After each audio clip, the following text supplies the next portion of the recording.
হযরত বেলাল যার নাম, আল্লাহর রাসূলের প্রিয় সাহাবী। 3 কালোকে আল্লাহ তাআলা শ্রেষ্ঠত্ব দিয়েছেন, 3 জন কালো মানুষকে আল্লাহ তাআলা শ্রেষ্ঠত্ব দিয়েছেন। একজন হলো আফ্রিকার বেলাল, হযরত বেলাল রাদিয়াল্লাহু তাআলা আনহু। এই কালো বেলালকে আল্লাহ এত সম্মান দিয়েছেন আহাদ উচ্চারণ করার কারণে। আল্লাহর রাসূল বলেন, যেই সাউরিতে সরি আরোহণ করে আমি জান্নাতে ঢুকবো, ওই সাউরির লাগাম ধরবে হযরত বেলাল। লাগাম ধরে টেনে টেনে আমি রাসূলকে নিয়ে আগে আগে বেলাল জান্নাতে ঢুকে যাবে। কিসের বিনিময়ে? বিশাল অট্টালিকার মালিক ছিল না, না। সবচেয়ে বড় বাদশা ছিল বেলাল, না, না। চেহারাটা ভালো ছিল, না, না। ভালো বংশে জন্মগ্রহণ করেছে বেলাল, না, না। এই জন্য কিন্তু আল্লাহ জান্নাতে এই সুযোগটা, এই সম্মানটা আল্লাহ বেলালকে দেয় নাই। বেলালকে আল্লাহ তাআলা সম্মান দিয়েছেন ঈমানের বদৌলতে। বুঝা গেল আপনার ভিতরে যদি ঈমান থাকে আপনার সম্মান আছে। যেমন বডির জন্য মাথা যেমন জরুরি, ঠিক জান্নাতে যাওয়ার জন্য ঈমান তেমন জরুরি। ঠিক না ভাই? ঠিক।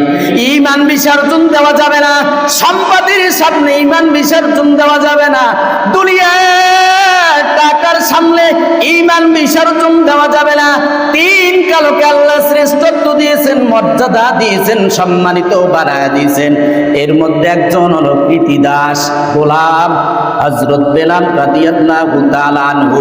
মেরাজের রজনীতে পয়গম্বর যখন জান্নাত পরিদর্শনের জন্য ঢুকলেন, জান্নাতের ভিতরে ঢুকে জান্নাতের বিভিন্ন নাজ নেয়ামত আল্লাহ রাসূল দেখতেছেন। এমন সময় জুতার আওয়াজ শুনতেছেন, খটখট করে কে যেন জান্নাতের ভিতরে হাঁটতেছেন। হযরত বেলালের পায়ের কদমের আওয়াজ শুনলেন। কদমের আওয়াজ শোনার পর দুনিয়াতে এসে পয়গম্বর বললেন, বেলাল এমন কি এমন করো যেই আমলের কারণে আমি পয়গম্বর জান্নাতের ভিতরে তোমার কদমের আওয়াজ শুনতে পেয়েছি। বেলাল বলেন, পয়গম্বর আবার তেমন ভালো কোনো আমল নাই, তবে একটা আমল করি, যখন ওযু ছুটে যায় ওযু করে 2 রাকাত তাহিয়াতুল ওযু নামাজ আমি আদায় করি, 2 রাকাত নামাজ আদায় করি।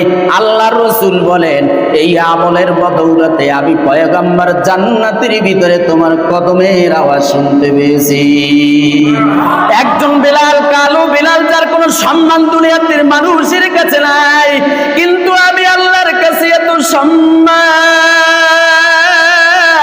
একজন কালো বেলালকে আল্লাহ সম্মানিত বানায় দিয়েছেন, দুনিয়াতেও আল্লাহ সম্মানিত বানায় দিয়েছেন। আর একজন হলো লোকমান হাকিম। সূরাতুল লোকমান করবেন, ওখানে লোকমান হাকিমের ঘটনা আল্লাহ তাআলা সবিস্তারে বর্ণনা করেছেন। ওই লোকমান হাকিম ছিল একজন মাঠের রাখাল, যে বকরিগুলা চড়াইতো। চেহারা ভালো না, ঠোঁট চ্যাপ্টা, চেহারা কালো। এই কালো মানুষটাকে আল্লাহ এত সম্মান দিয়েছেন, পবিত্র কালামে পাকে আল্লাহ তাআলা পুরা নাম একটা সূরা নাজিল করেছেন তার নামে। তার নাম হলো লোকমান হাকিম। কালো মানুষ, কিন্তু তার দুনিয়ার মানুষের কাছে কোনো দাম নাই। ভিতরে তার ঈমান আর তাকওয়ার কারণে আল্লাহ এত দামি বানায় দিয়েছেন। কেমন দামি বানাইছেন জানেন? তিনি নবী নাকি নবী না এ ব্যাপারে ইখতিলাফ আছে, কিন্তু তিনি যে আল্লাহর ওলি এ ব্যাপারে কোনো ইখতিলাফ নাই। লোকমান হাকিম তার সন্তানকে যতগুলা কথা তার সন্তানকে নসিহত করেছেন, আমার সন্তান আল্লাহর সাথে অংশীদার করবা না, লা তুশরিক বিল্লাহ ইন্নাশ শিরকা লাযুলমুন আযীম। আমার সন্তান আল্লাহর সাথে অংশীদার করবা না। কয়দিন আপনার সন্তানকে বলেছেন, সন্তান নামাজ পড়, আল্লাহর সাথে অংশীদার করবি না, খবরদার। আমরা এগুলো বলি নাই। লোকমান হাকিম তার সন্তানকে ডেকে বলছেন, ইয়া বুনাইয়া লা তুশরিক বিল্লাহ ইন্নাশ শিরকা লাযুলমুন আযীম। আমার বৎস, আমার সন্তান, সন্তান আল্লাহর সাথে অংশীদার করবা না। এই কথাটা আমি আল্লাহর কাছে এত ভালো, আমার আল্লাহর কাছে এত চমৎকার লেগেছে, ওই ওই কথাটা আল্লাহ কোরআনের আয়াত বানায় কোরআনের ভিতরে ঢুকায়া দিছে। এরপরে বলছে, সন্তান সৎ কাজের আদেশ দিবা, অসৎ কাজ থেকে মানুষদেরকে ফিরানোর চেষ্টা করবা।